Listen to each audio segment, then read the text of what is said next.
மாதம் 30,000 வேண்டுமா? இந்த 8 ரகசியம் உங்களுக்கு துகும்போதும் விளை செய்யும். உங்க சம்பளம் மாசம் 30,000 ரூபாய்னு வச்சுக்குவோம். அப்போ மாசம் கடைசி வாரம் வரும்போது உங்க கையில எவ்வளவு இருக்கும்? ஒரு 2,000 ரூபாய், 3,000 ரூபாய், இல்ல கடன் வாங்கிட்டே இருப்பீங்களா? சொல்லுங்க பாப்போம். ஆனா உங்க நண்பர் ராஜேஷ், அவரும் அதே 30,000 தான் சம்பாதிக்கிறார். ஆனா அவர் கையில மாச கடைசியில 12,000 ரூபாய் மிச்சம் இருக்கு. இப்போ உங்களுக்கு என்ன தோணுது? நீங்க ஏமாந்துட்டீங்கன்னு தோணுதா? இல்ல உங்க பணம் எங்க போச்சுன்னு யோசிக்கிறீங்களா? இந்த வீடியோவுல நான் சொல்ல போற 8 ரகசியம் தெரிஞ்சுக்கிட்டா உங்களும் ராஜேஷ் மாதிரி ஆகலாம். ஆனா கொஞ்சம் வித்தியாசம். நீங்க அவரை விட பெட்டராக இருப்பீங்க.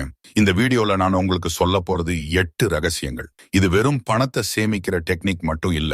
இது உங்க மனசை மாத்தி, உங்க வாழ்க்கையை மாத்தி, உங்களை நிம்மதியா தூங்க விடுற ஒரு சிஸ்டம். இந்த வீடியோவோட கடைசியில நான் ஒரு சர்ப்ரைஸ் கொடுக்க போறேன். அது உங்க வாழ்க்கையை முழுசா திருப்பி போடும். அதனால இந்த வீடியோவை கடைசி வரைக்கும் பாருங்க. மிஸ் பண்ணீங்கன்னா நஷ்டம் உங்களுக்கு தான். சரி, இப்போ நேரடியா போகலாம். நம்ம முதல் ரகசியம் ஒன்று, பணம் பார்க்கிற கண்ணோட்டத்தை மாத்துங்க. நம்மள பெரும்பாலானவங்க பணத்தை எப்படி பார்க்கிறோம் தெரியுமா?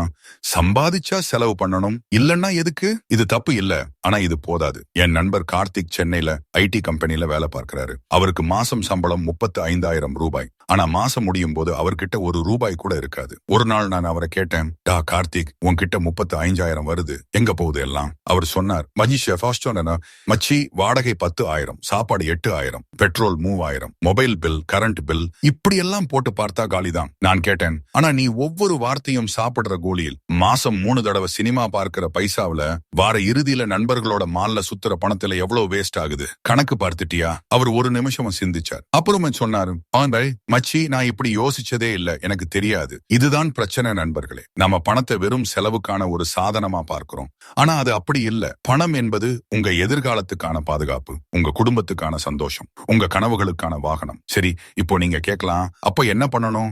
முதல்ல ஒண்ணு புரிஞ்சுக்குங்க, பணம் உங்களை சந்தோஷப்படுத்தாது. ஆனா பணம் இல்லாம இருந்தா நிச்சயமா உங்களை கஷ்டப்படுத்தும். அதனால பணத்தை மரியாதையா நடத்துங்க. அதை ஒரு விருந்தாளி மாதிரி பாருங்க. வந்தா வரவேற்கணும், போயிட்டா தேடி கண்டுபிடிக்கணும். கார்த்திக் கிட்ட நான் சொன்னேன், அடுத்த மாசம் நீ உன் சம்பளத்தை 3 பாகமா பிரி. முதல் 50% அன்றாட தேவைக்கு, அடுத்த 30% எதிர்காலத்துக்கு சேமிப்பு மற்றும் முதலீடு, கடைசி 20% உன் கனவுகளுக்கு, சந்தோஷத்துக்கு. அவர் முதல்ல நம்பல, ஆனா செஞ்சு பார்த்தாரு. 3 மாசம் கழிச்சு என்ன கூப்பிட்டு சொன்னாரு, மச்சி, என் வாழ்க்கையே மாறிடுச்சு. இப்போ எனக்கு 18,000 ரூபாய் சேவிங்ஸ் இருக்கு. முதல் தடவையா இவ்வளவு பணம் என் கையில இருக்கு. இதுதான் நண்பர்களே முதல் ரகசியம். உங்க பணத்தை பார்க்கிற கண்ணோட்டத்தை மாத்துங்க. அது வெறும் காகிதம் இல்ல, அது உங்க எதிர்காலம். ரகசியம் 2, கண்ணில புடுங்காத செலவுகளை கண்டுபிடிங்க. இப்போ இங்க ஒரு சுவாரஸ்யமான விஷயம். நம்மள பெரும்பாலானவங்க பெரிய செலவுகளை மட்டும் கவனிக்கிறோம். வாடகை, சாப்பாடு, பெட்ரோல், மொபைல் பில். ஆனா சின்ன சின்ன செலவுகள், அதை யாரும் கண்டுக்கிறதே இல்ல. எங்க அக்கா ஸ்ரீதேவி கோயம்புத்தூர்ல ஒரு டெக்ஸ்டைல் கம்பெனில கணக்கு பிள்ளையா வேலை செய்யறாங்க. அவங்களுக்கு மாசம் சம்பளம் 28,000 ரூபாய். ஆனா மாச கடைசியில அவங்க எப்பவும் பர்ஸ்ல பணம் இருக்காது. ஒரு நாள் நான் அவங்க கிட்ட சொன்னேன், அக்கா, நீங்க ஒரு வாரம் உங்க செலவை எழுதி வச்சு காட்டுங்க, ஒவ்வொரு ரூபாயும். அவங்க முதல்ல சிரிச்சாங்க. இதுக்கு எல்லாம் டைம் எங்க இருக்கு அப்படின்னு சொன்னாங்க. ஆனா நான் அடம் பிடிச்சேன், அக்கா, ஒரு வாரம் மட்டும், அப்புறம் பார்க்கலாம். ஒரு வாரம் கழிச்சு அவங்க என்கிட்ட வந்து ஒரு பேப்பர் கொடுத்தாங்க. அதுல எழுதி இருந்தது, காலை டீ கடையில பிஸ்கட் பாக்கெட் 20 ரூபாய், ஒவ்வொரு நாளும் லஞ்ச் டைம்ல ஆபீஸ் கேண்டீன்ல எக்ஸ்ட்ரா சமோசா 30 ரூபாய், கிட்டத்தட்ட ஒவ்வொரு நாளும். வார இறுதியில ஆன்லைன் ஷாப்பிங்ல சின்ன சின்ன பொருட்கள் சராசரியா 400 ரூபாய். சினிமா பார்த்துட்டு வரும்போது பாப்கார்ன் 200 ரூபாய். நண்பர்களோட கஃபே காஃபி சாப்பிடும் போது 150 ரூபாய். இப்படி எல்லாம் போட்டு கூட்டினா ஒரு வாரத்துல மட்டும் சுமார் 1,500 ரூபாய். அதாவது மாசத்துக்கு 6,000 ரூபாய் மேல. அக்கா கண்ணை விரிச்சு பார்த்தாங்க. இது எப்படி சாத்தியம்? இவ்வளவு செலவு பண்றேனா? ஆமா அக்கா, இதுதான் கண்ணுல புடுங்காத செலவு. ஒவ்வொரு தடவையும் சின்னதா இருக்கும், ஆனா எல்லாத்தையும் சேர்த்தா பெரிய தொகையாகிடும். இப்போ என்ன பண்றது? இதெல்லாம் நிறுத்திடணுமா? இல்ல நண்பர்களே, அப்படி சொல்ல வரல. நீங்க சந்தோஷமா இருக்கணும், சிறிய சந்தோஷங்களை அனுபவிக்கணும். ஆனா அதை கான்ஷியஸா செய்யுங்க. காலையில பிஸ்கட் வாங்குறத வாரத்துக்கு 3 நாளா குறையுங்க. அப்போ 140 ரூபாய் மிச்சம். கஃபே காஃபியை மாசத்துக்கு ஒரு தடவையா மாத்துங்க. மீதி நாட்கள்ல வீட்டுல தயாரிச்சு கொண்டு போங்க. அப்போ 450 ரூபாய் மிச்சம். ஆன்லைன் ஷாப்பிங் பண்றதுக்கு முன்னாடி 24 மணி நேரம் யோசியுங்க, இது எனக்கு ரொம்ப முக்கியமா அப்படின்னு கேளுங்க. பெரும்பாலும் பதில் இல்லைன்னு வரும். அப்போ 1,600 ரூபாய் மிச்சம். இப்படி சின்ன சின்ன மாற்றங்கள் செஞ்சா மாசத்துக்கு சுமார் 3,000 ரூபாய் சேமிக்கலாம். வருஷத்துக்கு 30,600 ரூபாய். இதை நீங்க ஒரு சிறிய முதலீடா போடலாம், அல்லது உங்க குடும்பத்தோட ஒரு சின்ன விடுமுறைக்கு போகலாம், அல்லது உங்க எமர்ஜென்சி ஃபண்டா வச்சுக்கலாம். எங்க அக்கா இப்போ இந்த சிஸ்டத்தை ஃபாலோ பண்றாங்க. 6 மாசத்துல அவங்க 18,000 ரூபாய் சேமிச்சாங்க. அந்த பணத்துல தங்க அம்மாவுக்கு ஒரு சேலை வாங்கி கொடுத்தாங்க. அம்மாவோட சந்தோஷம் பார்த்தீங்கன்னா எங்க அக்கா அழுதாங்க சந்தோஷத்துல. இதுதான் நண்பர்களே 2வது ரகசியம். சின்ன செலவுகள் பெரிய பெரிய பணத்தை சாப்பிடும். அதை கண்டுபிடிச்சு கண்ட்ரோல் பண்ணுங்க. ரகசியம் 3, வருமானத்தை பெருக்க முயற்சி செய்யுங்க. இப்போ பலரும் சொல்லுவாங்க, பணத்தை சேமிப்பது மட்டும் போதாது, வருமானத்தையும் பெருக்கணும். இது சரிதான். ஆனா எப்படி? என் நண்பர் முருகன் மதுரையில ஒரு பள்ளிக்கூடத்துல டீச்சரா வேலை பார்க்கிறார். அவருக்கு மாசம் சம்பளம் 25,000 ரூபாய். அவருக்கு 2 குழந்தைகள், வாடகை வீடு, வாழ்க்கை நல்லா போயிட்டு இருந்தது. ஆனா அவருக்கு எப்பவும் ஒரு டென்ஷன். இந்த 25,000 ரூபாயில எப்படி குடும்பத்தை நடத்துறது? எதிர்காலம் எப்படி? ஒரு நாள் நான் அவரை கேட்டேன், முருகா, உன்கிட்ட ஏதாவது ஸ்கில் இருக்கா? நீ நல்லா செய்ய தெரியற ஏதாவது? அவர் யோசிச்சாரு. மச்சி, எனக்கு கணிதம் சொல்லி கொடுக்க ரொம்ப பிடிக்கும். குழந்தைங்க புரிஞ்சுக்கிற மாதிரி சொல்லுவேன். அப்ப ஏன் டியூஷன் எடுக்கல? டைம் இருக்கா மச்சி? பள்ளிக்கூடத்துல வேலை, வீட்டுல கும்பம், எங்க டைம்? நான் சொன்னேன், முருகா, நீ சனிக்கிழமை ஞாயிற்றுக்கிழமை காலையில 2 மணி நேரம் எடுத்துக்க. ஆன்லைனா சொல்லி கொடு, யூடியூப் லைவ் பண்ணு, அல்லது ஜூம்ல கிளாஸ் எடு. அவர் முதல்ல தயக்கம் காட்டினார். மச்சி, எனக்கு இதெல்லாம் தெரியாது, டெக்னாலஜி பயம். ஆனா நான் அவரை ஊக்குவிச்சேன். ஒரு 3 மாசம் ட்ரை பண்ணு. என்ன நஷ்டம்? முருகன் ஆரம்பிச்சார். முதல் மாசம் 2 ஸ்டூடெண்ட் சேர்ந்தாங்க. அவருக்கு ஒவ்வொருத்தரும் 500 ரூபாய் கொடுத்தாங்க. அதாவது 1000 ரூபாய் எக்ஸ்ட்ரா இன்கம். 2ஆம் மாசம் 5 பேர், 2500 ரூபாய். 3ஆம் மாசம் 10 பேர், 5000 ரூபாய். 6 மாசம் கழிச்சு முருகன் என்கிட்ட வந்து சொன்னாரு, மச்சி, எனக்கு இப்போ 20 ஸ்டூடெண்ட்ஸ் இருக்காங்க. மாசம் 10,000 ரூபாய் எக்ஸ்ட்ரா வருமானம். எனக்கே நம்ப முடியல. இதுதான் நண்பர்களே 3வது ரகசியம். உங்களுக்கு இருக்கிற திறமையை பயன்படுத்துங்க, வருமானத்தை பெருக்குங்க. நீங்க நல்லா சமைக்க தெரியுமா? வார இறுதியில் ஹோம் டெலிவரி ஃபுட் பிசினஸ் ஆரம்பிவங்க. நீங்க நல்லா போட்டோ எடுக்க தெரியுமா? வார இறுதியில சின்ன கல்யாணங்கள், பர்த்டே பார்ட்டிகளுக்கு போய் போட்டோ எடுங்க. நீங்க நல்லா எழுத தெரியுமா? ஃப்ரீலான்ஸ் கண்டென்ட் ரைட்டிங் பண்ணுங்க. ஆனா கவனியுங்க, இதை செய்யும் போது உங்க முக்கிய வேலையை நெக்லெக்ட் பண்ணாதீங்க. எக்ஸ்ட்ரா வருமானம் என்பது உங்க முக்கிய வருமானத்தோட சேர்ந்து வர வேண்டிய ஒண்ணு. அதை மாற்றா இல்ல. சரி, இப்போ நீங்க கேட்கலாம், நான் எனக்கு என்ன திறமை இருக்குன்னு எப்படி கண்டுபிடிக்கிறது? எளிமையான வழி. உங்களுக்கு பிடிச்ச ஒண்ணு எதுன்னு யோசிங்க. மத்தவங்க உங்ககிட்ட அடிக்கடி உதவி கேட்கிற விஷயம் எதுன்னு நினைங்க. அதுதான் உங்க திறமை. அதை மேம்படுத்துங்க. அதை ஒரு வருமானம் மூலமா மாத்துங்க. இப்போ நான் உங்களுக்கு ஒரு சின்ன சேலஞ்ச் கொடுக்கிறேன். இந்த வீடியோவை பார்த்து முடிச்சதும் கமெண்ட் செக்ஷன்ல உங்களுக்கு என்ன திறமை இருக்குன்னு எழுதுங்க. நான் அதை படிச்சு அதை எப்படி வருமானமா மாத்துறதுன்னு சில ஐடியாஸ் சொல்றேன். டீல்? கமெண்ட் பண்ணுங்க. ரகசியம் 4, கடனை ஒரு எதிரியா பாருங்க. இப்போ இங்க ஒரு கசப்பான உண்மை சொல்றேன். நம்மள 70% பேர் ஏதோ ஒரு வகையில கடன்ல இருக்காங்க. கிரெடிட் கார்டு, பர்சனல் லோன், வீட்டு கடன், வாகன கடன், நண்பர்கிட்ட வாங்கின கடன், இப்படி ஏதாவது ஒண்ணு. கடன் வாங்குறது தப்பு இல்ல. ஆனா கடனை சரியா கையாளாம இருந்தா அது உங்களை விழுங்கிடும். என் சித்தப்பா சுந்தரம் திருச்சியில ஒரு மளிகை கடை வச்சிருக்காரு. அவருக்கு மாசம் சுமார் 40,000 ரூபாய் லாபம். ஆனா மாசம் முடியும் போது அவர்கிட்ட பணம் இருக்காது. காரணம் கடன். முதல்ல அவர் ஒரு பைக் வாங்கினார், இஎம்ஐ மாசம் 5,000 ரூபாய். அப்புறம் அவருக்கு ஒரு கிரெடிட் கார்டு வாங்கினார், ஷாப்பிங் பண்ணினார். பில் வந்தது 30,000 ரூபாய். மினிமம் அமௌண்ட் 3,000 ரூபாய் கட்டினார். ஆனா இன்ட்ரெஸ்ட் 36% பெர் இயர். அப்புறம் அவர் ஒரு பர்சனல் லோன் எடுத்தார், வீட்டுக்கு சில ரிப்பேர் வேலை பண்றதுக்கு. 2 லட்சம் ரூபாய். இஎம்ஐ 8,000 ரூபாய். இப்போ எல்லாம் சேர்த்து மாசம் அவர் கட்டணும் 5,000 ரூபாய்.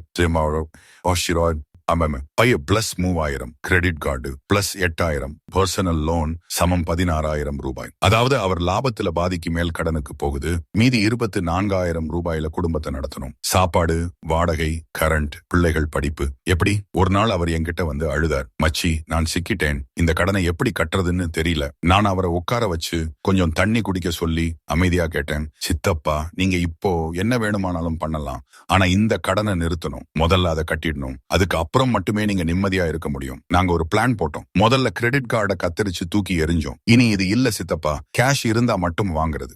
அப்புறம் பர்சனல் லோன் வாங்கின வங்கிக்கு போய் பேசினோம். இஎம்ஐ அதிகமா இருக்கு, டென்யூர் கூட்டலாமா? அவங்க சொன்னாங்க, சரி. இப்போ இஎம்ஐ 5,500 ரூபாயா குறைச்சோம். ஆனா டோட்டல் இன்ட்ரெஸ்ட் அதிகமாகும். நான் சித்தப்பா கிட்ட சொன்னேன், பரவாயில்ல, இப்போ உங்களுக்கு மூச்சு விட இடம் வேணும். அப்புறம் நாம எக்ஸ்ட்ரா பணம் சம்பாதிச்சு அவ்வப்போது கொஞ்சம் கொஞ்சமா அசல் தொகையை கட்டிடலாம். அப்புறம் நாங்க ஒரு புதிய சிஸ்டம் ஆரம்பிச்சோம். சித்தப்பா ஒவ்வொரு மாசமும் கிடைக்கிற 40,000 ரூபாயில 10,500 ரூபாய் கடனுக்கு, பைக் 5,000 பிளஸ் பர்சனல் லோன் 5,500, 20,000 ரூபாய் வீட்டு செலவுக்கு, 5,000 ரூபாய் கடன் முழுசா அடைக்க கூடுதலா 4,500 ரூபாய் எமர்ஜென்சி ஃபண்டுக்கு. அதாவது அவர் இப்போ மாசம் 15,500 ரூபாய் கடனுக்கு கட்டுறாரு. இதுல 5,000 ரூபாய் எக்ஸ்ட்ரா. இதை நேர பர்சனல் லோன் அசல் தொகையை குறைக்க பயன்படுத்தணும். முதல் 3 மாசம் கஷ்டமா இருந்தது. சித்தப்பா வீட்டு செலவை கட்டுப்படுத்தினார். வெளியில சாப்பிடுறது, சினிமா போறது எல்லாம் நிறுத்தினார். ஆனா அவருக்கு ஒரு விஷயம் தெரியும், இது ஒரு தற்காலிக கஷ்டம், இதுக்கு அப்புறம் நல்ல காலம் வரும். 6 மாசம் கழிச்சு பைக் லோன் முடிஞ்சிடுச்சு. இப்போ அந்த 5000 ரூபாயையும் பர்சனல் லோனுக்கு மாத்தினோம். அதாவது மாசம் 10,500 ரூபாய் பர்சனல் லோனுக்கு கட்டுறாரு. ஒரு வருஷத்துல பர்சனல் லோன் பாதியா குறைஞ்சிடுச்சு. இன்னும் 1.5 வருஷத்துல முழுசா முடிஞ்சிடும். இப்போ சித்தப்பா கிட்ட ஒரு நல்ல பழக்கம் வந்துருச்சு. கடன் வாங்குறதுக்கு முன்னாடி 2 தடவை யோசிக்கிறார். இது எனக்கு ரொம்ப முக்கியமா, இல்லாம எனக்கு கஷ்டமா, இத வாங்குறதுக்காக நான் 3 வருஷம் இஎம்ஐ கட்டணுமா? பெரும்பாலும் பதில் இல்லைன்னு வருது. அப்போ அவர் அதை வாங்குறதை நிறுத்திடுறார். பணம் சேமிக்கிறார். கொஞ்சம் கொஞ்சமா சேர்த்து கேஷ் கொடுத்து வாங்குறாரு. இதுதான் நண்பர்களே 4வது ரகசியம். கடனை ஒரு எதிரியா பாருங்க. கடன் உங்க எதிர்காலத்தை சாப்பிடும், உங்க நிம்மதியை தின்னும், உங்க தூக்கத்தை கெடுக்கும். அதனால கடன் வாங்குறதுக்கு முன்னாடி 100 தடவை யோசிங்க. ஏற்கனவே வாங்கிட்டீங்கன்னா அதை எவ்வளவு சீக்கிரம் முடியுமோ அவ்வளவு சீக்கிரம் கட்டிடுங்க. ரகசியம் 5, எமர்ஜென்சி ஃபண்ட் வச்சுக்கோங்க. வாழ்க்கையில ஏதாவது ஒரு நேரத்துல ஏதாவது ஒரு எமர்ஜென்சி வரும். நோய், விபத்து, வேலை போறது, குடும்பத்துல ஏதாவது பிரச்சனை. இது லைஃப். இதை யாரும் தடுக்க முடியாது. ஆனா நாம என்ன பண்ண முடியும்? நாம அதுக்கு தயாரா இருக்கலாம். என் நண்பர் விஜய் சேலத்துல ஒரு பிரைவேட் கம்பெனில மார்க்கெட்டிங் எக்ஸிகியூட்டிவா வேலை பார்த்தார். அவருக்கு மாசம் சம்பளம் 32,000 ரூபாய். நல்ல வேலை, நல்ல சம்பளம், எல்லாம் நல்லா போயிட்டே இருந்தது. ஆனா 2020 கொரோனா வந்தது. லாக்டவுன் ஆரம்பிச்சது. விஜயோட கம்பெனி பிசினஸ் குறைஞ்சது. அவங்க விஜய் கூப்பிட்டு சொன்னாங்க, மன்னிக்கணும், உங்களை விட்டுடணும், 3 மாசம் சம்பளம் கொடுக்கறோம், அப்புறம் நீங்க புதுசா வேற எங்கேயாவது சேர்ந்துக்குங்க. விஜய் ஷாக் ஆயிட்டார். அவருக்கு வயசு 35, திருமணமாகி 2 வருஷம் தான். பொண்ணு இப்பதான் பிரெக்னன்ட். வீட்டு வாடகை மாசம் 12,000 ரூபாய். மருத்துவ செலவு, சாப்பாடு எல்லாம் சேர்த்து மாசம் 25,000 ரூபாய் வேணும். அவர் என்கிட்ட போன் பண்ணினார். மச்சி, என்ன பண்றதுன்னே தெரியல. இப்ப எங்க சேர்வேன்? 3 மாசம் தான் பணம் இருக்கு. அதுக்குள்ள வேலை கிடைக்குமா? கிடைக்காட்டின்னா என்ன பண்றது? நான் அவர்கிட்ட கேட்டேன், விஜய் உன்கிட்ட எமர்ஜென்சி ஃபண்ட் இருக்கா? என்னது? அதாவது எதிர்பாராத நேரத்துக்கு தனியா வச்சிருக்கிற பணம். இல்ல மச்சி, நான் சம்பாதிக்கிறதை எல்லாம் செலவு பண்ணிடுவேன். சேமிப்பு எதுவும் இல்ல. அப்பதான் எனக்கு புரிஞ்சது, விஜய் ஒரு நல்ல மனுஷன், கஷ்டப்பட்டு வேலை செய்கிறவர். ஆனா அவருக்கு பைனான்சியல் பிளானிங் பத்தி தெரியாது. நான் சொன்னேன், விஜய் இப்போ நீ பண்ண வேண்டியது, முதல்ல 3 மாசம் சம்பளம் கிடைச்சிடுச்சுல்ல, அது 96,000 ரூபாய். அதை வங்கியில போட்டுடு. அதை மாசம் 25,000 ரூபாய்னு எடுத்து செலவு பண்ணு. அதாவது உனக்கு கிட்டத்தட்ட 4 மாசம் டைம் இருக்கு. இந்த 4 மாசத்துல நீ வேலை தேடு. ஒவ்வொரு நாளும் 10 கம்பெனிக்கு ரெஸ்யூம் அனுப்பு. நெட்வொர்க்கிங் பண்ணு. இன்டர்வியூ போ. சோர்ந்து போகாத. விஜய் அப்படியே செஞ்சார். 1 மாசம், 2 மாசம் ஒன்னும் நடக்கல. 3ஆம் மாசம் அவருக்கு ஒரு இன்டர்வியூ கிடைச்சது. நல்ல கம்பெனி. ஆனா சம்பளம் 28,000 ரூபாய் தான். விஜய் ஏமாற்றம் அடைஞ்சார். மச்சி, எனக்கு முன்னாடி 32,000 கிடைச்சது, இப்போ 28,000 தானா? நான் சொன்னேன், விஜய் இப்போ சம்பளம் முக்கியம் இல்ல, வேலை முக்கியம். இதை ஜாயின் பண்ணு, நல்லா வேலை செய். 6 மாசத்துல பெர்ஃபார்மன்ஸ் காட்டு, அப்புறம் சம்பள உயர்வு கேளு, அல்லது வேற கம்பெனிக்கு மாறு. ஆனா இப்போ வேலை இல்லாம இருக்காது. விஜய் ஜாயின் பண்ணினார். ஆனா இந்த அனுபவம் அவருக்கு ஒரு பெரிய பாடம் கத்து கொடுத்தது. அவர் இப்போ ஒவ்வொரு மாசமும் தன்னோட சம்பளத்துல 5,000 ரூபாயை தனியா எமர்ஜென்சி ஃபண்டா சேமிக்கிறார். ஒரு வருஷத்துல அவர்கிட்ட 60,000 ரூபாய் எமர்ஜென்சி ஃபண்ட் இருக்கு. இதை அவர் பிக்ஸட் டெபாசிட்டா போட்டிருக்காரு. டச் பண்ண மாட்டார். ஏதாவது ரொம்ப முக்கியமான நேரத்துக்கு மட்டும். இதுதான் நண்பர்களே 5வது ரகசியம். எமர்ஜென்சி ஃபண்ட் அவசியம். குறைந்தபட்சம் உங்க 3 மாச செலவுக்கான தொகையை தனியா வச்சுக்குங்க. இது உங்களுக்கு நிம்மதியை கொடுக்கும். நீங்க ஏதாவது கஷ்டத்துல மாட்டிக்கிட்டா யாரையும் கேட்காம, கடன் வாங்காம உங்க சொந்த பணத்துல சமாளிக்கலாம். இப்போ உங்களுக்கு ஒரு கேள்வி வரலாம், நான் மாசம் கஷ்டப்பட்டு சம்பாதிக்கிறேன், அதுல எமர்ஜென்சி ஃபண்டுக்கு எப்படி பணம் ஒதுக்குறது? கேட்கறதுக்கு சுலபம், செய்யறதுக்கு கொஞ்சம் கஷ்டம். ஆனா முடியாது இல்ல. சின்னதா ஆரம்பியுங்க. மாசம் 1000 ரூபாய் அல்லது 500 ரூபாய், எவ்வளவு முடியுமோ அவ்வளவு. முக்கியம் தொடர்ந்து செய்யறது. இடையில ஒரு முக்கியமான கேள்வி. இப்போ நான் உங்களுக்கு ஒண்ணு சொல்றேன், நீங்க இந்த வீடியோவை இங்க வரைக்கும் பார்த்துட்டீங்க, அதுக்கு நன்றி. ஆனா உங்களுக்கு தெரியுமா, இந்தியாவில 65% பேர் ஒரு வீடியோவை முழுசா பார்க்காம பாதியில நிறுத்திடுறாங்க. அவங்க நினைக்கிறாங்க, இது எனக்கு தெரிஞ்ச விஷயம் அல்லது இது போர் அடிக்குது. ஆனா உண்மை என்னன்னா, பெரும்பாலான முக்கியமான விஷயங்கள் வீடியோவோட கடைசியில தான் வரும். அதனால நான் உங்களை கேட்டுக்கிறேன், நீங்க இந்த 65% வரவா, இல்ல மீதி 35% வரவா? நீங்க உங்க வாழ்க்கையை மாத்திக்க விரும்புறவரா, இல்ல வெறும் டைம் பாஸுக்காக பார்க்கிறவரா? இந்த கேள்விக்கான பதில் உங்க கையில தான் இருக்கு. நீங்க இந்த வீடியோவை கடைசி வரைக்கும் பார்ப்பீங்கன்னா நான் உறுதியா சொல்றேன், உங்க வாழ்க்கை மாறும். காரணம், இனிமே வரப்போற 3 ரகசியங்கள் தான் மிகவும் முக்கியமானவை. அவை உங்க மைண்ட் செட்டையே மாத்திடும். சரி, போகலாம். அடுத்த ரகசியம் 6. நீங்க என்ன வாங்குறீங்களோ இல்ல எதை வாங்கல என்பது முக்கியமா? இது கொஞ்சம் ஆழமான விஷயம். கவனமா கேளுங்க. பெரும்பாலானோர் நினைக்கிறாங்க, நான் நல்லா சம்பாதிக்கிறேன், நான் என்ன வேணா வாங்கலாம். இது தப்பு இல்ல. ஆனா இதுல ஒரு பிரச்சனை இருக்கு. நம்ம மூளை அதிக சந்தோஷத்தை உடனடியா தருகிற விஷயங்களை விரும்பும். புதுசா போன் வாங்குறது, புதுசா ட்ரெஸ் வாங்குறது, ஹோட்டல்ல சாப்பிடுறது, பார்ட்டிக்கு போறது, இதெல்லாம் நம்மளை உடனே சந்தோஷப்படுத்தும். ஆனா இந்த சந்தோஷம் தற்காலிகமானது. இன்னைக்கு போன் வாங்கினா நாளைக்கு அது பழசா தெரியும். புது மாடல் வரும், அப்போ மறுபடியும் வாங்கணும்னு தோணும். என் தங்கச்சி மீனாட்சி இதுக்கு ஒரு எக்ஸாம்பிள். அவங்க ஒரு ஹாஸ்பிட்டல்ல ஒரு நர்ஸா வேலை பார்க்கறாங்க. மாசம் சம்பளம் 22,000 ரூபாய். அவங்களுக்கு ஒரு பழக்கம், ஒவ்வொரு மாசமும் ஏதாவது ஒண்ணு வாங்குவாங்க. இந்த மாசம் ஷூ, அடுத்த மாசம் பர்ஸ், அதுக்கு அடுத்த மாசம் கோல்ட் இயர் ரிங்ஸ். இப்படி ஒரு நாள் நான் அவங்க கிட்ட கேட்டேன், மீனாட்சி நீ இத்தனை விஷயங்களை வாங்குற, ஆனா உனக்கு சேமிப்பு இருக்கா? அவங்க சிரிச்சிட்டு சொன்னாங்க, அண்ணா வாழ்க்கையில இப்போ சந்தோஷமா இருக்கணும், எதிர்காலம் யாருக்கு தெரியும். நான் சொன்னேன், சரி அப்போ நீ வாங்கின அந்த ஷூ இப்போ எங்க இருக்கு? அவங்க யோசிச்சாங்க. அது ஷெல்ஃப்ல இருக்கும், நான் கடைசியா எப்போ போட்டேன்னே ஞாபகம் இல்லை. அப்புறம் அந்த பர்ஸ், அதுவும் அலமாரியில இருக்கு. இப்போ நான் வேற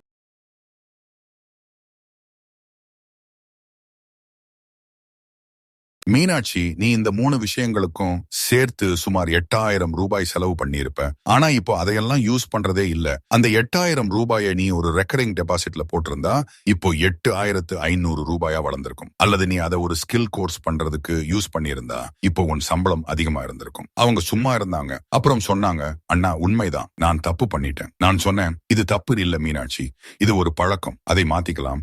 இனிமே நீ ஏதாவது வாங்கணும்னு தோணும் போது முதல்ல இந்த கேள்விகளை கேளு. 1, இது எனக்கு ரொம்ப அவசியமா? இல்லாட்டி 6 மாசம் இருக்க முடியுமா? 2, இதை வாங்கினா நான் அடிக்கடி யூஸ் பண்றேனா? அல்லது ஒரு தடவை யூஸ் பண்ணிட்டு மறந்துடுவேனா? 3, இதே பணத்தை நான் வேற விதமா இன்வெஸ்ட் பண்ணலாமா? அது எனக்கு லாங் டர்ம்ல பெனிஃபிட் தருமா?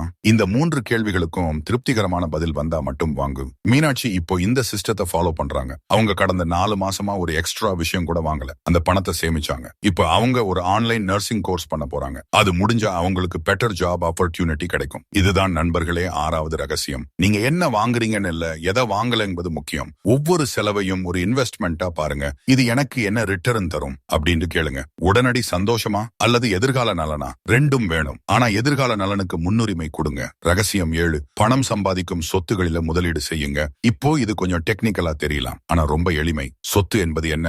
உங்க பாக்கெட்டுக்கு பணம் கொண்டு வருகிற எதுவும். பொறுப்பு என்பது என்ன? உங்க பாக்கெட் இருந்து பணம் எடுக்கிற எதுவும். நம்மள பெரும்பாலானோர் பொறுப்புகளை வாங்குறோம் சொத்துகள்னு நினைச்சுக்கிட்டு. உதாரணம், கார் வாங்குறது. பெரும்பாலானோர் நினைக்கிறாங்க கார் ஒரு சொத்து, ஆனா அது இல்ல, கார் ஒரு பொறுப்பு. ஏன்னா அது உங்களுக்கு மாசம் பெட்ரோல், மெயின்டெனன்ஸ், இன்சூரன்ஸ், பார்க்கிங் இப்படி செலவு தரும். அது உங்களுக்கு பணம் தராது. ஆனா நீங்க ஒரு பிளாட் வாங்கி அதை வாடகைக்கு விடுறீங்களா? அது ஒரு சொத்து. ஏன்னா அது உங்களுக்கு மாசம் வாடகை வருமானம் தரும். நீங்க ஒரு மியூச்சுவல் ஃபண்ட்ல முதலீடு பண்றீங்களா? அது ஒரு சொத்து. ஏன்னா அது காலப்போக்கில் வளரும், உங்களுக்கு லாபம் தரும். என் மாமா ராமசாமி ஈரோடுல ஒரு ஹோட்டல் நடத்துறாரு.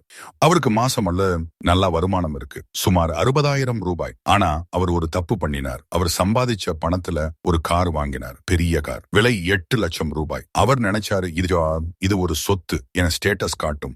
ஆனா அந்த கார் அவருக்கு மாசம் என்ன செலவு பண்ணுச்சுன்னு தெரியுமா? பெட்ரோல் 6,000 ரூபாய், மெயின்டெனன்ஸ் 2,000 ரூபாய், இன்சூரன்ஸ் மாசக்கணக்கு 1,500 ரூபாய், பார்க்கிங் 1,000 ரூபாய், டோட்டல் 10,500 ரூபாய். அதாவது அவர் வருமானத்துல கிட்டத்தட்ட 18% அந்த காருக்கு போகுது. அதுவும் அந்த கார் அவருக்கு 1 ரூபாய் கூட வருமானம் தரல. ஒரு நாள் நான் அவரை கேட்டேன், மாமா இந்த 8 லட்சத்தை நீங்க வேற விதமா இன்வெஸ்ட் பண்ணி இருந்தா என்ன ஆகி இருக்கும்? அவர் சொன்னாரு, எப்படி? நான் விளக்கினேன், வச்சுக்குங்க, நீங்க இந்த 8 லட்சத்தை ரியல் எஸ்டேட்ல போட்டிருந்தீங்கன்னு, ஒரு சின்ன பிளாட் வாங்கி இருந்தீங்கன்னு, அதை வாடகைக்கு விட்டு இருந்தீங்கன்னு, மாசம் சுமார் 8,000 ரூபாய் வாடகை கிடைச்சிருக்கும். அந்த பிளாட்டோட மதிப்பும் வருஷம் கூடியிருக்கும். 5 வருஷத்துல அது 12 லட்சம் ரூபாய் ஆகி இருக்கும். அல்லது நீங்க அந்த 8 லட்சத்தை மியூச்சுவல் ஃபண்ட்ல போட்டிருந்தீங்கன்னு, சராசரியா 12% ரிட்டர்ன் கிடைச்சிருக்கும். 5 வருஷத்துல அது 14 லட்சம் ரூபாய் ஆகியிருக்கும். ஆனா கார் 5 வருஷத்துல அதோட மதிப்பு 3 லட்சம் ரூபாய்க்கு குறைஞ்சிருக்கும். நீங்க செலவு பண்ணின 8 லட்சத்துல 5 லட்சம் காணாம போயிடும். கூடவே மாசம் 10,500 ரூபாய் செலவு. மாமா கொஞ்ச நேரம் யோசிச்சார். அப்புறம் சொன்னார், நான் தப்பு பண்ணிட்டேன்ல மாமா. தப்பு இல்ல, ஆனா இது ஒரு நல்ல முடிவு இல்ல. நீங்க ஒரு பொறுப்பை வாங்கினீங்க, சொத்தை இல்ல. இப்போ மாமாவுக்கு புரிஞ்சிடுச்சு. அவர் அந்த காரை விற்க முடிவு செஞ்சார். 5 லட்சம் ரூபாய்க்கு விற்றார். அந்த பணத்துல 2 லட்சம் ரூபாயை மியூச்சுவல் ஃபண்ட்ல போட்டார். 3 லட்சம் ரூபாயை ஒரு சின்ன வீட்டுக்கு டவுன் பேமெண்டா போட்டு அதை வாடகைக்கு விட்டார். மாசம் 6,000 ரூபாய் வாடகை வருமானம். அதுல 4,000 ரூபாய் வீட்டுக்கு கடன் இஎம்ஐ, மீதி 2,000 ரூபாய் நேர்த்தி லாபம். இப்போ மாமாவுக்கு கார் இல்ல, அவர் ஆட்டோ அல்லது பஸ்ல போறாரு, அல்லது சில நேரங்கள்ல ஓலா பயன்படுத்துறாரு. மாசம் செலவு சுமார் 2,500 ரூபாய். முன்னாடி 10,500 ரூபாய் செலவு பண்ணினார். இப்போ 2,500 ரூபாய், 8,000 ரூபாய் மிச்சம். கூடவே வாடகை வருமானம் 2,000 ரூபாய். டோட்டல் 10,000 ரூபாய் பெனிஃபிட். இதுதான் நண்பர்களே 7வது ரகசியம். பணம் சம்பாதிக்கும் சொத்துக்களில முதலீடு செய்யுங்க, பொறுப்புகளை வாங்காதீங்க. ஒவ்வொரு முறையும் நீங்க ஏதாவது வாங்கும்போது கேளுங்க, இது எனக்கு பணம் தரும் சொத்தா இல்ல எங்கிட்ட இருந்து பணத்தை எடுக்கிற பொறுப்பா? பதில் தெரிஞ்சா சரியான முடிவு எடுங்க. ரகசியம் 8, உங்க மைண்ட் செட்டை மாத்துங்க. பணம் பத்தி கத்துக்குங்க. இது கடைசி ரகசியம், ஆனா மிகவும் முக்கியமானது. ஏன்னா இது மத்த எல்லா ரகசியங்களையும் இணைக்குது. நம்ம சிஸ்டம்ல நம்மள எப்படி பணம் பத்தி யோசிக்கணும்னு சொல்லி கொடுக்கல. ஸ்கூல்ல நாம கணிதம் படிச்சோம், சயின்ஸ் படிச்சோம், ஹிஸ்டரி படிச்சோம், ஆனா பைனான்ஸ் படிக்கல. பணத்தை எப்படி சம்பாதிக்கிறது, எப்படி சேமிக்கிறது, எப்படி முதலீடு பண்றது, எப்படி பெருக்கிறது, இது எல்லாம் யாரும் சொல்லி கொடுக்கல. அதனால நாம எல்லாரும் ட்ரையல் அண்ட் எரர் மெத்தட்ல தான் கத்துக்கிறோம். நம்ம பெற்றோர் என்ன பண்ணினாங்களோ அதே மாதிரி பண்றோம், அல்லது நம்ம நண்பர்கள் என்ன பண்றாங்களோ அதே மாதிரி பண்றோம். ஆனா அது சரியான வழியா இல்ல. என் நண்பர் சுரேஷ் சேலத்துல ஒரு டெக்ஸ்டைல் ஷாப் நடத்துறாரு. அவருக்கு நல்ல வருமானம் இருக்கு, மாசம் சுமார் 50,000 ரூபாய். ஆனா அவருக்கு ஒரு பிரச்சனை, அவர் எப்படி பணத்தை முதலீடு பண்றதுன்னு தெரியாது. ஒரு நாள் அவர் என்கிட்ட சொன்னாரு, மச்சி என்கிட்ட 5 லட்சம் ரூபாய் இருக்கு, இதை எங்க போடுறதுன்னு தெரியல. வங்கியில பிக்ஸட் டெபாசிட் போடலாமா, அல்லது கோல்டு வாங்கலாமா, அல்லது வீடு வாங்கலாமா? நான் அவரை கேட்டேன், சுரேஷ் உனக்கு பைனான்சியல் எஜுகேஷன் இருக்கா? அதாவது பணம் பத்தி ஏதாவது படிச்சிருக்கியா, புக் ரீட் பண்ணிருக்கியா? அவர் சொன்னார், இல்ல மச்சி எனக்கு அதெல்லாம் தெரியாது. நான் சொன்னேன், சுரேஷ் உன்கிட்ட 5 லட்சம் ரூபாய் இருக்கு, இது ஒரு பெரிய தொகை. இத சரியான இடத்துல போட்டா இது 10 லட்சமா 15 லட்சமா வளரும். தப்பான இடத்துல போட்டா இது 3 லட்சமா குறையும். இந்த முடிவை எடுக்கிறதுக்கு முன்னாடி நீ கொஞ்சம் கத்துக்கணும். எப்படி? புக் படி, ஆன்லைன் கோர்ஸ் பண்ணு, யூடியூப்ல இருக்கிற நல்ல பைனான்சியல் எஜுகேஷன் வீடியோஸ் பாரு, நிபுணர்களை கலந்தாலோசி. சுரேஷ் முதல்ல தயக்கம் காட்டினார். மச்சி எனக்கு டைம் இல்ல. நான் சொன்னேன், சுரேஷ் நீ ஒரு நாள்ல 2 மணி நேரம் டிவி பாக்குற, ஃபேஸ்புக்ல ஸ்க்ரோல் பண்றது, வாட்ஸ்அப்ல மெசேஜ் பண்றது, இதுக்கெல்லாம் டைம் இருக்கு. ஆனா உன் எதிர்காலத்துக்காக கத்துக்கிறதுக்கு டைம் இல்லையா? அவருக்கு அது தைச்சுடுச்சு. அவர் ஆரம்பிச்சாரு. முதல்ல ரிச் டேட் புவர் டேட் அப்படின்னு ஒரு புக் படிச்சாரு. அது அவரோட மைண்ட் செட்டையே மாத்திடுச்சு. அப்புறம் தி சைக்காலஜி ஆஃப் மணி அப்படின்னு இன்னொரு புக் படிச்சாரு. அது அவருக்கு பணத்தை எப்படி நடத்தணும்னு சொல்லி கொடுத்தது. அப்புறம் அவர் ஆன்லைன்ல மியூச்சுவல் ஃபண்ட்ஸ் பத்தி கத்துக்கினார். எஸ்ஐபி என்னால் என்னன்னு தெரிஞ்சுக்கிட்டார். எக்விட்டி, டெட், ஹைபிரிட் ஃபண்ட்ஸ் இதெல்லாம் பத்தி புரிஞ்சுக்கிட்டார். 3 மாசம் கழிச்சு அவர் என்கிட்ட வந்தார். மச்சி நான் முடிவு பண்ணிட்டேன், என் 5 லட்சத்துல 2 லட்சத்தை எமர்ஜென்சி ஃபண்டா பிக்ஸட் டெபாசிட்ல போடுறேன், 2 லட்சத்தை எக்விட்டி மியூச்சுவல் ஃபண்ட்ல எஸ்ஐபியா போடுறேன், கடைசி 1 லட்சத்தை கோல்ட் இடிஎஃப்ல போடுறேன். இப்படி நான் டைவர்சிஃபை பண்றேன். நான் சந்தோஷமா சிரிச்சேன். அருமையா இருக்கு சுரேஷ், நீ இப்போ ஒரு இன்ஃபார்ம்ட் டிசிஷன் எடுக்கிற. இப்போ 2 வருஷம் கழிச்சு சுரேஷோட 5 லட்சம் ரூபாய் 7.2 லட்சம் ரூபாயா வளர்ந்திருக்கு. 44% ரிட்டர்ன். அவர் சந்தோஷமா இருக்கார். ஆனா அதை விட முக்கியம், அவருக்கு இப்போ பைனான்சியல் கான்ஃபிடன்ஸ் இருக்கு. அவர் தன்னோட பணத்தை எப்படி கண்ட்ரோல் பண்றதுன்னு தெரியுது. இதுதான் நம்முடைய ஆக்சுவலா 8வது ரகசியம். உங்க மைண்ட் செட்டை மாத்துங்க, பணம் பத்தி கத்துக்குங்க. இது ஒரு ஸ்கில். மத்த ஸ்கில்ஸ் மாதிரி இதையும் கத்துக்கலாம். நான் உங்களுக்கு 2 புக் ரெகமெண்ட் பண்றேன். முதல் book rich dad poor date, Robert Kiyosaki. இந்த புக் உங்களுக்கு சொத்து மற்றும் பொறுப்பு வித்தியாசத்தை சொல்லி கொடுக்கும். எப்படி பணம் சம்பாதிக்கும், சொத்துக்களை உருவாக்குறதுன்னு சொல்லுவோம். இந்த புக் என் வாழ்க்கையை மாத்திடுச்சு, உங்களுக்கும் மாத்தும்னு நம்புறேன். இந்த புக் லிங்கை நான் டிஸ்கிரிப்ஷன்ல போட்டிருக்கேன், கண்டிப்பா படிங்க. 2வது book the psychology of money, Morgan Housel. இந்த புக் உங்களுக்கு பணத்தை பத்தின மனநிலை, நடத்தை மற்றும் மனோவியல் பத்தி சொல்லும். ஏன் நாம சில முடிவுகள் எடுக்கிறோம், ஏன் நாம சில தப்புகள் பண்றோம், இதையெல்லாம் வரலட்சம் இந்த புக்கும் டிஸ்கிரிப்ஷன்ல இருக்கு. இந்த 2 புக்குகளையும் படிச்சா உங்க பைனான்சியல் ஐக்யூ கண்டிப்பா அதிகரிக்கும். கமெண்ட் செக்ஷன்ல நீங்க இதை படிச்சீங்களான்னு சொல்லுங்க, நான் வெயிட் பண்றேன். இப்போ ஒரு முக்கியமான கேள்வி, இதையெல்லாம் எப்படி ஆரம்பிக்கிறது? நீங்க இப்போ 8 ரகசியங்களையும் தெரிஞ்சுக்கிட்டீங்க, அருமை. ஆனா தெரிஞ்சுக்கிறதும் செய்யறதும் வெவ்வேறு. பலரும் தெரிஞ்சுக்குவாங்க ஆனா செய்ய மாட்டாங்க. நீங்க அந்த கூட்டத்துல வரக்கூடாது. அதனால நான் உங்களுக்கு ஒரு சிம்பிள் ஆக்ஷன் பிளான் கொடுக்கறேன். இன்னைக்கே செய்யுங்க. 1, உங்க கடந்த 3 மாச செலவுகளை எழுதுங்க. எங்கெல்லாம் பணம் போச்சுன்னு பாருங்க. எந்த செலவுகள் அவசியம், எதை குறைக்கலாம். 2, உங்க சம்பளத்தை 3 பார்ட்டா பிரியுங்க. 50% அன்றாட தேவை, 30% எதிர்கால சேமிப்பு மற்றும் முதலீடு, 20% சந்தோஷம் மற்றும் கனவுகள். 3, உங்க கடன்களை லிஸ்ட் பண்ணுங்க. எது முதல்ல கட்டணும்னு டிசைட் பண்ணுங்க, பிளான் போடுங்க. 4, எமர்ஜென்சி ஃபண்டுக்காக ஒரு தனி வங்கி அக்கவுண்ட் ஓபன் பண்ணுங்க, அல்லது இருக்கிற அக்கவுண்ட்ல தனியா பார்ட்டிஷன் பண்ணுங்க. 5, நான் சொன்ன 2 புக்குகளையும் ஆர்டர் பண்ணுங்க, அல்லது ஆன்லைன்ல படிக்க ஆரம்பியுங்க. இந்த வாரம் செய்யுங்க. ஒரு நாள்ல 30 நிமிஷம் எடுத்துக்கிட்டு உங்க திறமைகளை எழுதுங்க. எதை செஞ்சு எக்ஸ்ட்ரா இன்கம் எர்ன் பண்றதுன்னு யோசிங்க. ஒரு பிளான் போடுங்க. இந்த மாசம் செய்யுங்க. உங்க முதல் எஸ்ஐபி ஆரம்பியுங்க. கொஞ்சமா ஆரம்பியுங்க. மாசம் 500 ரூபாய் கூட போதும். முக்கியம் ஆரம்பிக்கிறது. ஒரு ஃபைனான்சியல் அட்வைசரை கலந்தாலோசியுங்க. அல்லது ஆன்லைன்ல நல்ல ஃபைனான்சியல் எஜுகேஷன் கோர்ஸ் பண்ணுங்க. கிளைமேக்ஸ் இதையெல்லாம் ஒன்னா சேர்த்து பார்க்கும்போது நண்பர்களே, இந்த 8 ரகசியங்களையும் நான் உங்களுக்கு தனித்தனியா சொன்னேன். ஆனா இதெல்லாம் ஒன்னோட ஒண்ணு கனெக்ட் ஆனது. பணத்தை பார்க்கிற கண்ணோட்டத்தை மாத்தினா நீங்க கண்ணுல புடுங்காத செலவுகளை கண்டுபிடிப்பீங்க. செலவுகளை கண்ட்ரோல் பண்ணுனா உங்களுக்கு வருமானத்தை பெருக்க டைம் கிடைக்கும். வருமானம் அதிகமானா கடனை விரைவா கட்ட முடியும். கடன் இல்லாம போனா எமர்ஜென்சி ஃபண்ட் சேர்க்க முடியும். எமர்ஜென்சி ஃபண்ட் இருந்தா நீங்க சொத்துகள்ல முதலீடு பண்ண ஆரம்பிக்கலாம். சொத்துகள் இருந்தா உங்க பணம் உங்களுக்காக வேலை செய்யும். இதையெல்லாம் பண்ண மைண்ட் செட் சரியா இருக்கணும். பைனான்சியல் எஜுகேஷன் இருக்கணும். இதுதான் நண்பர்களே பணத்தோட உண்மையான ரகசியம். இது எல்லாம் ஒரு சிஸ்டம், ஒரு சைக்கிள். ஒண்ணு மத்தது கனெக்ட் ஆனது. நீங்க இதை ஃபாலோ பண்ணினா உங்க வாழ்க்கை முழுக்க மாறும். நான் உறுதியா சொல்றேன். நண்பர்களே, இந்த வீடியோவை ஸ்கிரிப்ட் பண்றதுக்கு, ரிசர்ச் பண்றதுக்கு, ரெக்கார்ட் பண்றதுக்கு, எடிட் பண்றதுக்கு ஏறத்தாழ 18 மணி நேரம் எடுத்துக்கிட்டேன். ஏன்னா நான் உங்களுக்கு பெஸ்ட் கண்டென்ட் கொடுக்கணும்னு நினைச்சேன். உங்க வாழ்க்கையில ரியலா ஒரு மாற்றத்தை கொண்டு வரணும்னு நினைச்சேன். இப்போ நான் உங்களை ஒண்ணு கேட்டுக்கிறேன். இந்த வீடியோ உங்களுக்கு உபயோகமா இருந்தா லைக் பண்ணுங்க, ஷேர் பண்ணுங்க. உங்க நண்பர்கள், குடும்பத்தினர் யாருக்கெல்லாம் இது யூஸ்ஃபுல்லா இருக்குமோ அவங்கெல்லாம் அனுப்புங்க. சப்ஸ்கிரைப் பண்ணுங்க, பெல் ஐகான் அழுத்துங்க. அப்போ நான் அடுத்த வீடியோவை போடும்போது உங்களுக்கு நோட்டிபிகேஷன் வரும். நான் வாரம் ஒரு தடவை இந்த மாதிரி ஃபைனான்சியல் எஜுகேஷன் வீடியோக்கள் போடுவேன்.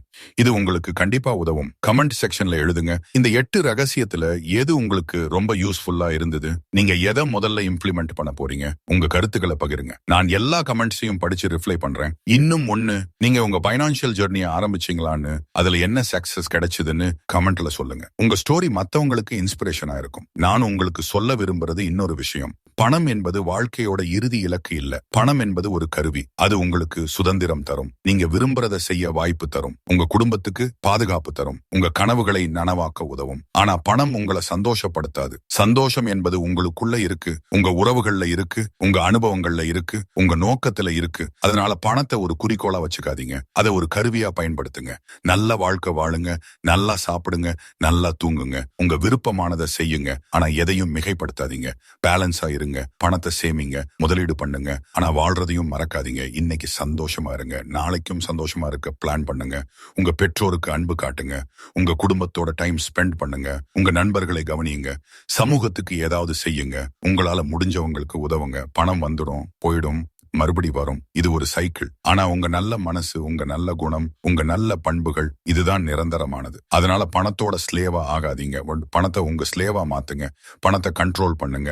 அது உங்களை கண்ட்ரோல் பண்ண விடாதீங்க. நான் உங்களுக்கு வாழ்த்துக்கள் சொல்றேன். உங்க பைனான்சியல் ஜர்னி சக்சஸ்ஃபுல்லா இருக்கட்டும். உங்களுக்கு செல்வமும் ஆரோக்கியமும் சந்தோஷமும் கிடைக்கட்டும். Call to action. நீங்க இந்த வீடியோவை பார்த்து முடிச்சதும் முதல்ல லைக் பண்ணுங்க. அப்புறம் கமெண்ட் பண்ணுங்க. உங்களுக்கு எந்த ரகசியம் பிடிச்சதுன்னு சொல்லுங்க. சப்ஸ்கிரைப் பண்ணுங்க. பெல் ஐகான் அழுத்துங்க. அப்புறம் இன்னைக்கே இப்பவே உங்க ஃபர்ஸ்ட் ஸ்டெப் எடுங்க. உங்க செலவுகளை எழுதுங்க. அல்லது எமர்ஜென்சி ஃபண்டுக்கு ஃபர்ஸ்ட் 100 ரூபாய் சேவ் பண்ணுங்க. அல்லது அந்த 2 புக்குகள்ல ஒன்னை ஆர்டர் பண்ணுங்க. சின்ன ஸ்டெப், ஆனா அர்த்தமுள்ள ஸ்டெப். இன்னைக்கு எடுக்கிற சின்ன ஸ்டெப் நாளைக்கு பெரிய மாற்றத்தை கொண்டு வரும். நானும் உங்களோட இருக்கேன். இந்த ஜர்னில உங்களை கைட் பண்றேன். ஒவ்வொரு வாரமும் புதுசா ஏதாவது ஒண்ணு கத்துக்க தருவேன். நீங்க மட்டும் உங்க பங்குக்கு முயற்சி செய்யுங்க. புக் ரெக்கமெண்டேஷன் ரிமைண்டர் மறக்காதீங்க நண்பர்களே. நான் சொன்ன 2 புக்குகள். ஒன்று rich dad poor dad by Robert Kiyosaki. இது உங்க பைனான்சியல் மைண்ட் செட்டை முழுசா மாத்திடும். சொத்து எதிராக பொறுப்பு, பேசிவ் இன்கம், பைனான்சியல் ஃப்ரீடம் எல்லாத்தையும் கிளியரா சொல்லும். இந்த புக்கோட தமிழ் வெர்ஷனும் கிடைக்கும். டிஸ்கிரிப்ஷன்ல அமேசான் லிங்க் கொடுத்திருக்கேன். 2 the psychology of money by Morgan Housel. இது உங்களுக்கு பணத்தோட உளவியலை சொல்லி கொடுக்கும். ஏன் நாம சில விஷயங்களை செய்யறோம், எப்படி பெட்டர் டிசிஷன் எடுக்கிறது, இதுக்கு பதில் கிடைக்கும். இந்த புக்கோட லிங்க்கும் டிஸ்கிரிப்ஷன்ல இருக்கு.